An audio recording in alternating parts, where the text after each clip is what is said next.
आज का सवाल बहुत बड़ा है और बहुत जरूरी भी। हर बार जब कोई धमाका होता है, हर बार जब कोई आतंकवादी हमला होता है, टीवी स्क्रीन पर एक ही चेहरा, एक ही नाम, एक ही धर्म क्यों दिखता है? गंगा जमनी तहजीब है तो उसमें ये कलमा टेस्ट क्यों हो रही है? भारत क्या वाकई इस्लाम बहाने, फैलाने और नफरत करने की तालीम देता है? क्या कुरान ये कहता है कि किसी दूसरे मजहब को मानने वाले को जबरदस्ती कलमा पढ़वाओ और अगर न पढ़े तो जान ले लो? या फिर हम उन लोगों की बातों में आ जाते हैं जो धर्म का इस्तेमाल राजनीति, नफरत और सत्ता के लिए करते हैं? आज इस वीडियो में हम इन सवालों के जवाब तलाशेंगे। कुछ दिन पहले जम्मू कश्मीर के पहलगाम में एक दर्दनाक हमला हुआ। हिंदू यात्रियों को निशाना बनाया गया, उनसे जबरदस्ती कलमा पढ़वाया गया और जो नहीं पढ़ सके उन्हें बेरहमी से मार दिया गया क्योंकि वो हिंदू थे। पूरे देश में आक्रोश था और होना भी चाहिए। किसी भी बेगुनाह को मरना कभी बर्दाश्त नहीं किया जाएगा। इस हमले के बाद कुछ मीडिया चैनलों ने अपनी नफरत की दुकान खूब चलाई।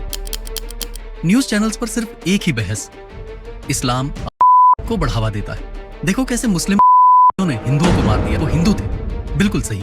पर क्या हम एक पूरे मजहब को, एक पूरी कौम को सिर्फ कुछ आतंकियों के जुर्म की वजह से कटघरे में खड़ा कर सकते हैं? क्या ये सही है? या फिर हमें ये पूछना चाहिए, आतंकवाद का असली मकसद क्या है? आइए अब जरा समझते हैं कि असल में इस्लाम क्या सिखाता है। इस्लाम शब्द बना है सलाम से, जिसका मतलब होता है शांति। यानी इस्लाम की असली पहचान है प्यार, सहनशीलता और दया। आज जिसे दुनिया जिहाद के नाम से डरती है, उसका असली मतलब है अपने अंदर की बुराइयों से लड़ना, जैसे गुस्से पर काबू पाना, नफरत को हराना और इंसानियत के लिए लड़ना। बहुत से लोग एक कुरानी आयत का गलत मतलब निकालते हैं। सूरह तौबा की वह आयत जिसमें कहा गया है, जब मुकद्दस यानी पवित्र महीने पूरे हो जाएं, तो मुशरिकीन को जहां पाओ वहीं कर दो। लेकिन असलियत यह है कि यह आयत एक स्पेसिफिक वॉर के दौरान उतरी थी, जब कुछ लोग बार बार मुसलमानों पर अटैक कर रहे थे। तो यह आयत सेल्फ डिफेंस और उस समय की परिस्थिति के हिसाब से थी। क्यों? क्योंकि हर मुल्क का यही उसूल है, जो उसकी शांति और सुरक्षा के खिलाफ जंग छेड़े उसका इलाज कानून के तहत सजाए मौत होता है। हमारे देश में भी देशद्रोहियों को फांसी दी जाती है और आज पूरी दुनिया इस उसूल को मानती है। तो फिर सवाल यह है, केवल कुरान और मुसलमानों पर ही ऐतराज क्यों? कुरान में कहीं भी यह नहीं कहा गया कि हर गैर मुस्लिम को, बल्कि बार बार कहा गया है अगर वे शांति चाहते हैं तो तुम भी शांति को अपनाओ। सूरह अल-अनफाल 861। मतलब ये कि इस्लाम प्रोमोट्स पीस, न कि बेगुनाहों की हत्या। यह आयत किसी भी निर्दोष व्यक्ति की हत्या को सही नहीं ठहराती, बल्कि कुरान में साफ लिखा है, जिसने एक बेगुनाह की जान ली उसने पूरी इंसानियत को मारा। सूरह अल-मईदा अध्याय 5 श्लोक 32। इससे यह साफ है कि इस्लाम का उद्देश्य शांति और सद्भाव है, न कि हिंसा। एक हदीस में लिखा है, सबसे अच्छा इंसान वो है जो दूसरों के लिए सबसे ज्यादा फायदेमंद हो। तो जो लोग लोगों को इस्लाम का हिस्सा कहते हैं, वो या तो इस्लाम को जानते नहीं या फिर जानबूझकर झूठ फैला रहे हैं। इतिहास में देखिए, हर धर्म में ऐसे लोग हुए हैं जिन्होंने हिंसा का रास्ता अपनाया। नाथूराम गोडसे ने गांधी जी को, क्या हमने पूरे हिंदू धर्म को कह दिया? इंदिरा गांधी की हत्या उनके बॉडीगार्ड्स ने की, क्या हमने सिख धर्म को से जोड़ दिया? राजीव गांधी की हत्या टाइगर्स के आत्मघाती हमलावरों ने की, क्या हमने तमिल संस्कृति को दोषी ठहराया? तो जब कुछ कट्टरपंथी जो मुस्लिम नाम रखते हैं आतंक फैलाते हैं, तो पूरा इस्लाम निशाने पर क्यों आ जाता है? आतंकवाद का धर्म नहीं होता, उसका मकसद होता है डर फैलाना और समाज को बांटना।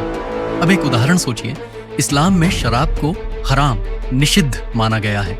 यह साफ साफ कुरान में लिखा है, लेकिन इसके बावजूद आज लाखों मुसलमान दुनिया में शराब पीते हैं।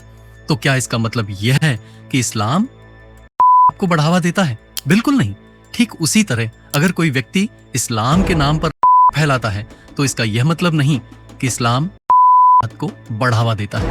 अब एक और पहलगाम हमले के दौरान कुछ मुस्लिम युवकों ने जो किया, एक युवक जिसका नाम आदिल हुसैन था, उसने जान की परवाह किए बिना हिंदू टूरिस्टों को आतंकियों से बचाने की कोशिश की और खुद हमले में शहीद हो गया।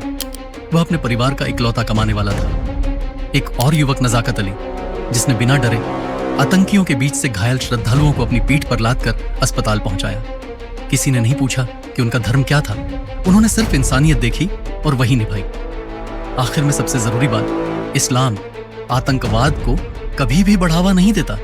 जो आतंकवादी खुद को मुसलमान कहकर मासूमों की लेता है वह इस्लाम का नहीं इंसानियत का भी दुश्मन है। जैसे शराब हराम है फिर भी कुछ मुसलमान पीते हैं तो दोष धर्म का नहीं इंसान का होता है, वैसे ही अगर कोई आतंक फैलाता है तो उस शख्स को दोष दो, मजहब को नहीं। अगर हम धर्म के नाम पर एक दूसरे से नफरत करेंगे तो आतंकियों का मकसद पूरा हो जाएगा। इसलिए अब समय है मोहब्बत फैलाने का, इंसानियत को आगे बढ़ाने का।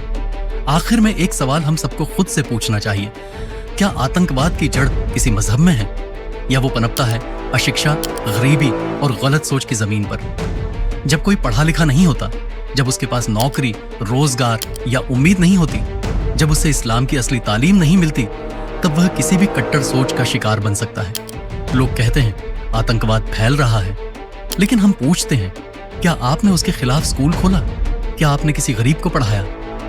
आज जरूरत है एक नई जंग की, न तलवार की, न बंदूक की, बल्कि कलम की, किताब की और मोहब्बत की। हम सब एक ही चीज के लिए लड़ रहे हैं, इंसानियत। अगर आप भी चाहते हैं कि नफरत के जवाब में मोहब्बत फैले तो इस वीडियो को हर उस शख्स तक पहुंचाइए जो आज भी धर्म के नाम पर बांटा जा रहा है।